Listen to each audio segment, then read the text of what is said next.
video of part D of module 3, D.3 More jQuery features. Alright, so in the previous video we studied how to set single CSS property. So very easy. So you use that CSS method, right? CSS method. Then you pass two parameters. First parameter, the name of the property. Second parameter, the value of the property. Right? So that's the, we learned it last time. So now let us continue that topic. Yeah. But this time we set multiple CSS properties. Right? The syntax, very simple. Yeah. Like this. Here we have two property values we set. But with dot dot dot, if you have three more, so you can, using the same way to set them. So let's look at the closely. How do we set multiple properties? First, we use a pair of curly braces to, around those properties. Then, inside, so then we need to specify property by property, right? All right. So for the first property, separated by comma, okay? Second property, second by comma, and so on. Okay? That structure. Then for each property, first property name, look at the double quotes. We include them, enclose it in a pair of double quotes. Then colon, then value, also in double quotes. So look at that structure. All right. Yeah. So the details important here. Yeah. So look at one simple example. In this example, we set two properties. P element, then we call this method .css method. Okay. Then two properties. First one, background color, the value. Second, font size, the size expression. Yeah. So here you can see pretty straightforward. Yeah. But here, after you see this usage, we want to look at what is the structure we used here to assign multiple property values. What is that structure? The structure here looks, first, it is not array structure. Yeah. So in JavaScript, so the array, we use curly braces. But each element is separated by comma, okay? Comma, okay? So then values, individual values. Yeah. But a little different from the array because for each element you have two parts, main value part. So different from a typical array structure. Yeah. So it is not that array structure. Second, so then this structure is very close to JavaScript objects. So here I want to talk about JavaScript objects. So we need to, we use the objects several times, but we need to learn a little more about JavaScript objects. So let's do that part here.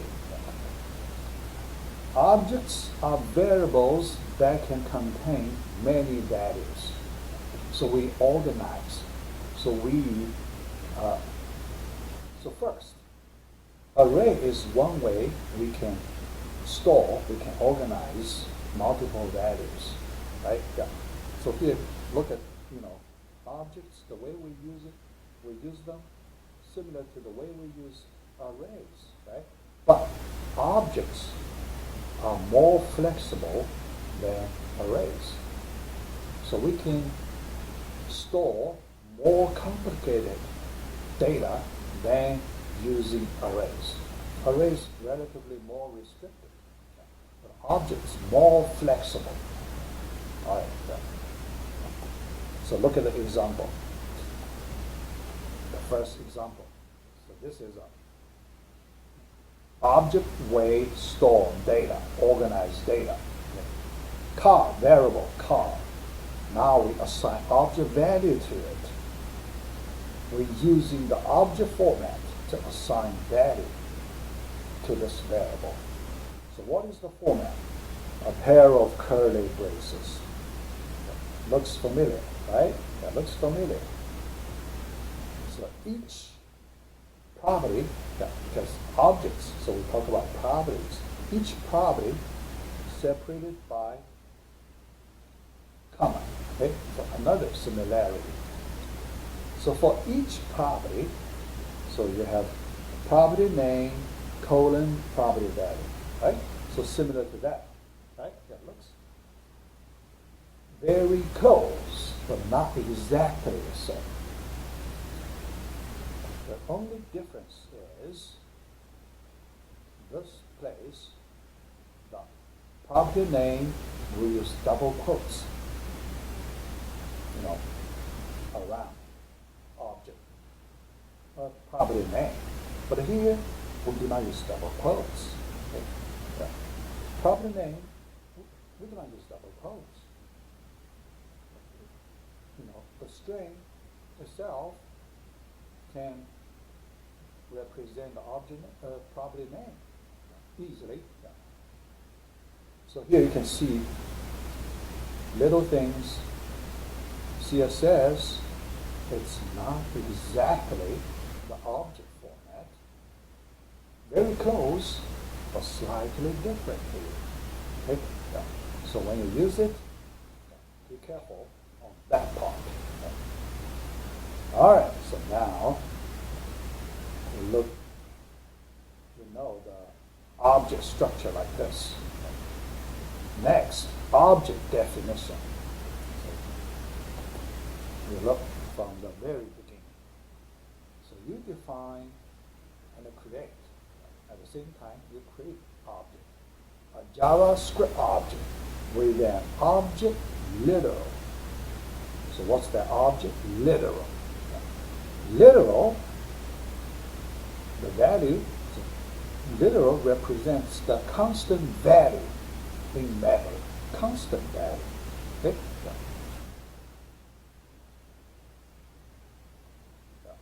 As soon as you create a constant in the memory, you can never change it. So either you destroy it, throw it away, replace it by a new value, but you cannot change it. It's a constant. So that's the reason it's a constant. So that is the object of the variable, var. So the variable, so we can change its value. Okay? So it is a memory location, placeholder. Okay? We can always put different content there. But the literal, we cannot.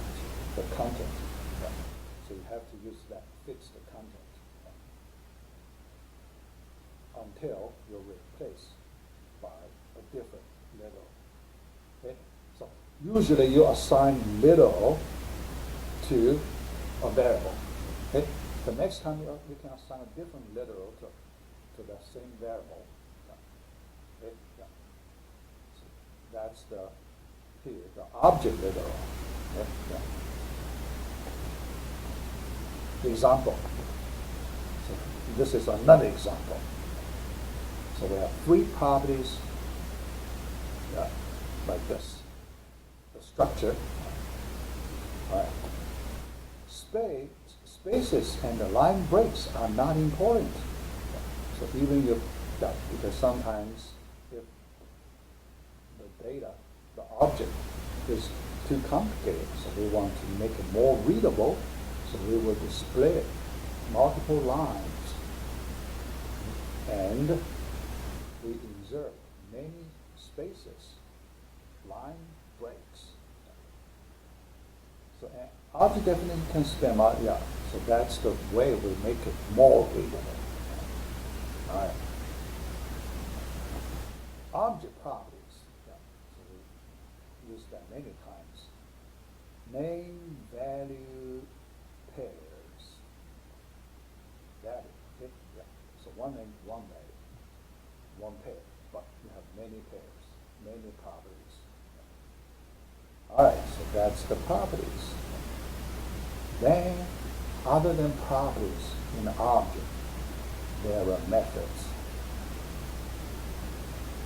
There are methods. Yeah. So we will look at methods later. Yeah.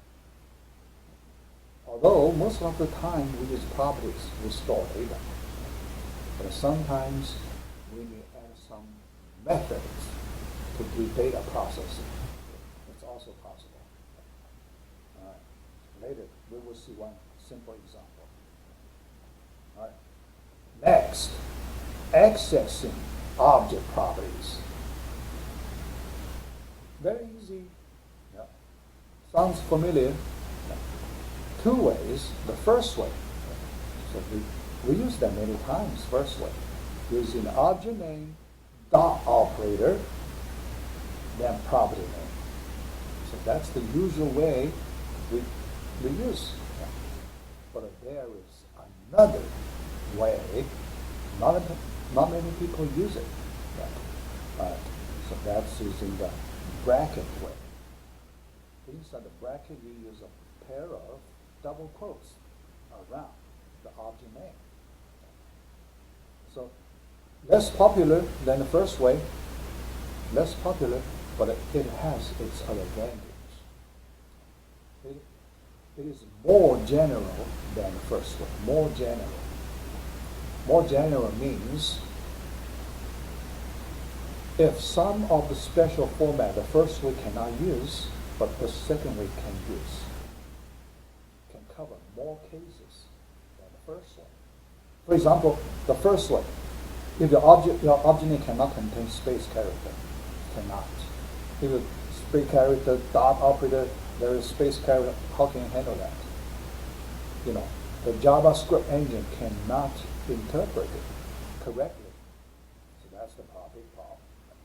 But you think about, if you have space character here, you include it in double quotes, you have no problem. Okay? You have no problem. Yeah. So usually the second way more general than the first one. Yeah. But most people like to use the first way because it's simple, straightforward. Yeah. But you know, if sometimes the first way does not work, you can consider the second way. All right, example, yeah, very simple, yeah, like that. But usually, we do not like to include space character in property name. Yeah. It's not good. Yeah. It's too risky. Yeah. So don't try to avoid it. Yeah. Try to avoid using any space character in property name. All right. Then object methods. Now let's take a look at this, important way that can make your object more powerful. So your object support data processing on its own data. Yeah. All right. Objects can also have methods. We have that knowledge in Java, right? So if you learn the Java or C++, so you already have that concept. Yeah. But here, let's look at the JavaScript way to do that. Methods are actions that can be performed on objects. Yeah. We know that. Yeah. Now, how to do it? stored, yeah, so here, look at the way we store methods, stored in properties. Or we treat methods as special property values. Property, you have names and values, right? So the methods, you have name for the method. Then you also have the value. Value corresponds to the definition of the function. So you have a function definition as the value, and that is used as the method of the object. So let's look at a simple example so you can see it clearly. So in this example, it's an object, okay? Person, several regular properties. Other than that, now full name. This full name, the property name, colon, the value, look at its value. Function definition period. So you define one function. And how do we define a function? Here you can see using the function basics we learned before. We learned that, so that's why. So before we get to this topic, we already learned the function topic. Okay. So this, based on that topic, this is anonymous function expression. This whole thing, the structure here, we use an anonymous function expression as a variable. Function can be treated as a variable, can be treated as an object, variable here. Okay? Yeah. So it is a value also. So this value is assigned to the property name, method name, full name. Yeah. All right. So after this, we want to use it. So now, when we want to use it, suppose we want to store, so this is a variable, okay? Store person, it's an object. Person dot, we want to call a function, we want to call a method, so the method name, yeah. Remember, the usual way we call a function include a pair of parentheses. So then you tell the JavaScript engine, call that method, call that function. Okay. All right, so this way. Okay. So you can see, not very difficult. With our programming background, so we can understand this part easily. Next, the last slide of this video, another important topic we need to learn, jQuery DOM manipulation. We know this DOM manipulation is very important in order to handle dynamic data in HTML documents. We want to change part of the content or styles of properties. A lot of things we like to change. Right? jQuery provides us some simple, powerful way to do it. So let's see 3 different methods we can use to do the DOM manipulation. First, text method. Just the text, parentheses. Text method. Okay. Yeah. So this method sets or returns the text content of selected elements. So you need to have the selected. So we know that dollar, some CSS selector. So we put it here. Then dot text. So it returns text content of selected elements. So straightforward, So you have text content. Yeah. All right. The second one, HTML parentheses method. Yeah. Sets return content of selected elements, including HTML markup. So you can see these two methods pretty close. Both set return text, both set return content, but regarding the content, still they are different. One including HTML markup, HTML tags. So if you use HTML tags, this way it will interpret the content will be interpreted using the HTML syntax on those tags. All right. But if you use the text way, those tags won't be interpreted as HTML tags. Those tags just interpret as text. That's why it's named text. To make you see that better, I want to use a simple example. All right. Suppose the content is this. Hyperlink, so href, I can also put something there, right? Yeah. So then, my stuff. All right. Suppose my content is this. Okay? Yeah. If I use the HTML method on it, yeah. Set. Yeah. Let's talk about set, yeah, because of return, yeah.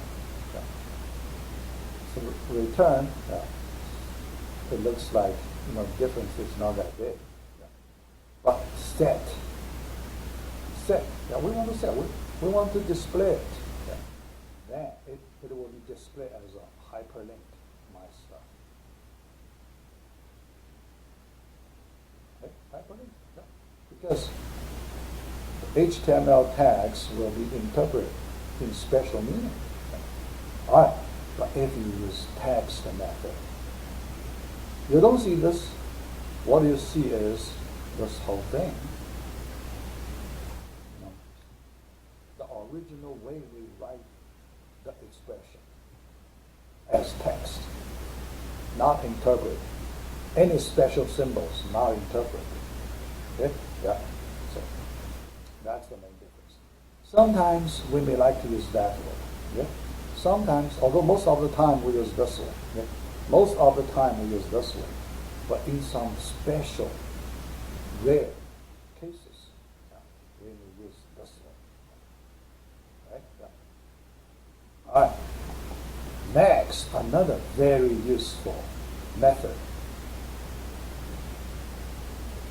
Value, VAL. Not completely value, just VAL method. So this one returns the value of form fields. Form fields. Yeah. So you have many input elements. Type, text, right? Yeah. Form field, text, and so on. Okay? Yeah. Right. So, to retrieve the value, do not use HTML because its content is empty. So this element, its content is empty. But the user can enter some value.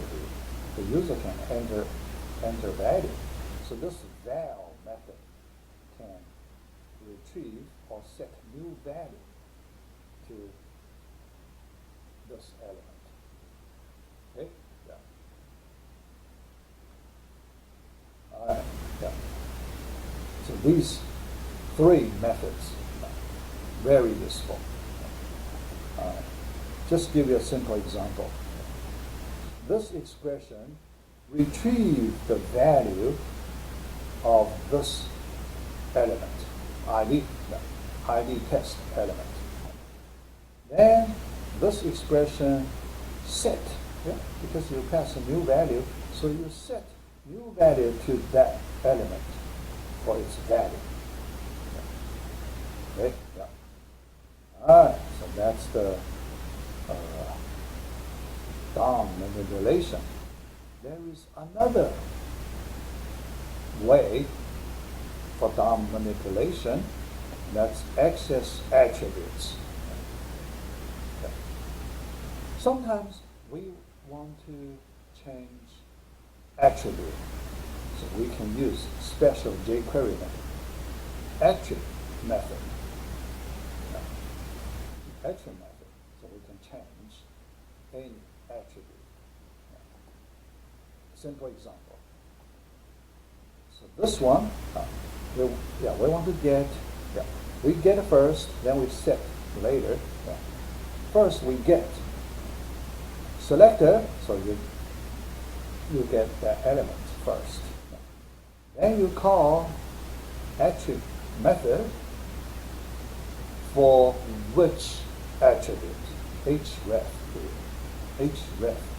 So it returns the value of that href attribute to this variable.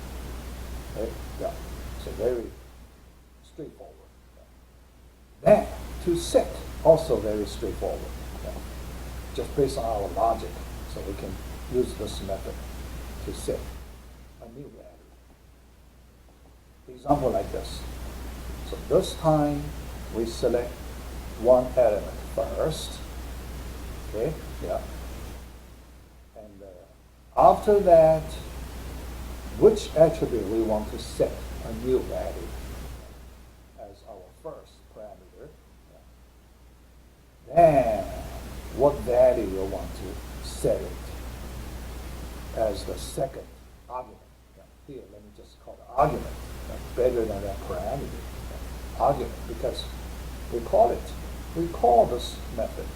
When we call the method, we pass the data to it, so we call arguments here.